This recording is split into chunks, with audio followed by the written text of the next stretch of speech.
You ever wake up ready to change your life, and by nightfall, the same old day has already won? You meant it this morning. You were going to read, focus, eat better, stop scrolling so late. But then the phone got there first. The morning felt rushed.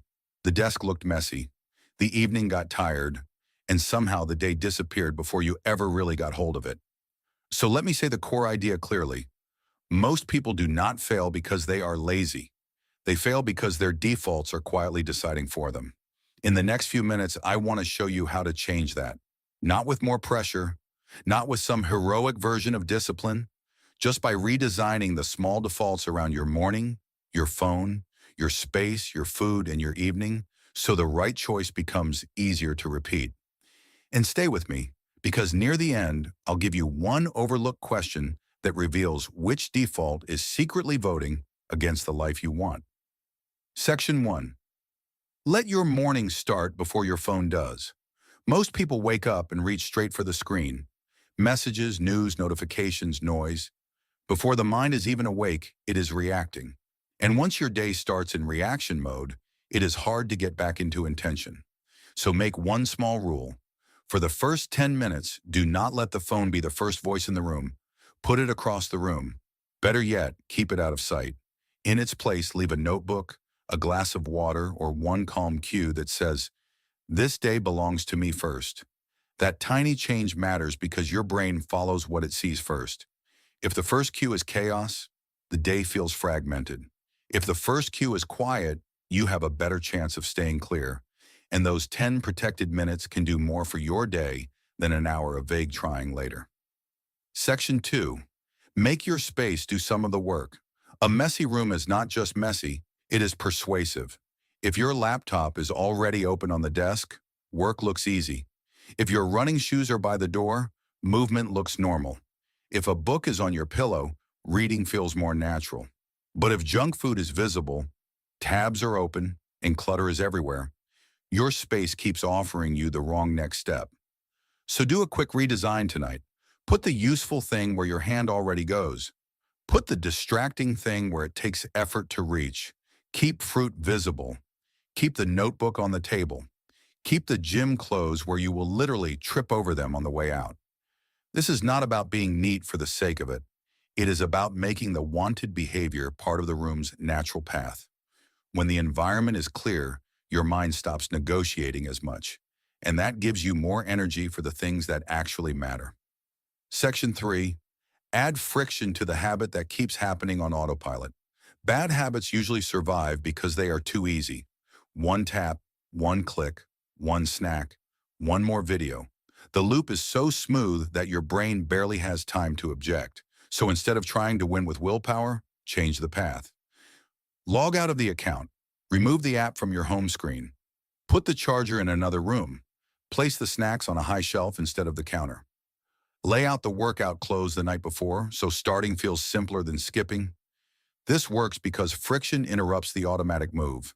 It creates a tiny pause, and in that pause, choice comes back online. And that pause is often enough. Not because you became a different person overnight, but because you stopped making the wrong habit effortless. Section 4. Protect your evening like it is building tomorrow, because it is. This is where a lot of people lose the next day before it even begins. Late night scrolling feels harmless in the moment. You are tired, you want a little escape, and the phone promises easy relief. But the cost shows up in the morning as fog, delay, and that heavy feeling of starting behind. So set a digital sunset. Not a perfect one, just a visible line. Maybe it is when the lamp comes on. Maybe it is when the charger moves away from the bed. Maybe it is when the phone stops being the last object you touch. Replace the scroll with a softer cue, a book, water on the bedside table, a notebook. Even 5 quiet minutes with no screen can change the quality of your sleep. You are not just ending the day, you are deciding what kind of morning you will inherit. Section 5. Stop leaking decisions all day long. Here is the deeper truth people do not hear often. You are not lazy. You are leaking decisions. Every time you have to argue with yourself about the same choices, your mind gets a little more tired. Not because you lack character, but because constant negotiation is draining. Should I start now? Should I check this first? Should I rest or keep going? Should I scroll or sleep? That is exhausting. So the goal is not to become a stricter person. The goal is to create fewer battles. That might mean clearing your desk before bed, closing the tabs, deciding on breakfast before morning arrives, setting one rule for when work ends. These are small things, but small things remove friction from your mind. And when the mind is not busy fighting the environment, it finally has room to breathe. Section 6. Make food decisions before hunger makes them for you. When you're hungry, tired, and busy, you do not make your best choices. You make the easiest ones. So do not wait until you are already stressed in front of the fridge. Keep one or two simple defaults ready. Water where you can see it, fruit on the counter, a few easy meals you do not have to overthink. If possible, make the first choice of the day already decided, so your willpower is not spent before noon. This is not about strict eating. It is about removing unnecessary drama from a basic human need. When food becomes less chaotic, your whole day feels steadier, more energy, less guilt, fewer random decisions. Section 7. Choose one identity cue and repeat it daily. This is the shift that changes how the rest feels. Every repeated default sends a message. Every time you leave the shoes by the door, close the laptop on time, drink the water, open the book, or sit down to focus without touching the phone first, you are collecting evidence. Evidence that you are the kind of person who follows through. Not perfectly, just consistently enough to build trust with yourself. That is why one small repeated action matters so much. It is not the action alone. It is what the action proves. So pick one default that votes for the future you actually want. Maybe it is placing your phone outside the bedroom. Maybe it is setting out your running shoes every night. Maybe it is starting the day with water and a notebook instead of a screen. Maybe it is shutting the laptop at the same time each evening. Choose the one that would make the biggest difference and repeat it until it stops feeling like effort and starts feeling like normal. Because one day your life will not be remembered as the day you got motivated. It will be remembered as the days you quietly changed what was normal. Section 8. The overlooked question.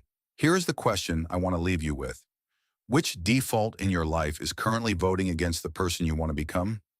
Not forever, just right now. And what would happen if tonight, before you sleep, you change one thing so tomorrow had a better chance? Do that. Just one thing, then let it prove something to you. You do not need more discipline to become consistent. You need a life that stops asking you to fight yourself all day. So if you want a soft place to begin, pick one default tonight. 1. Make it easier to win tomorrow. And before you go, ask yourself this honestly. What is the first small change that would make your next day feel lighter?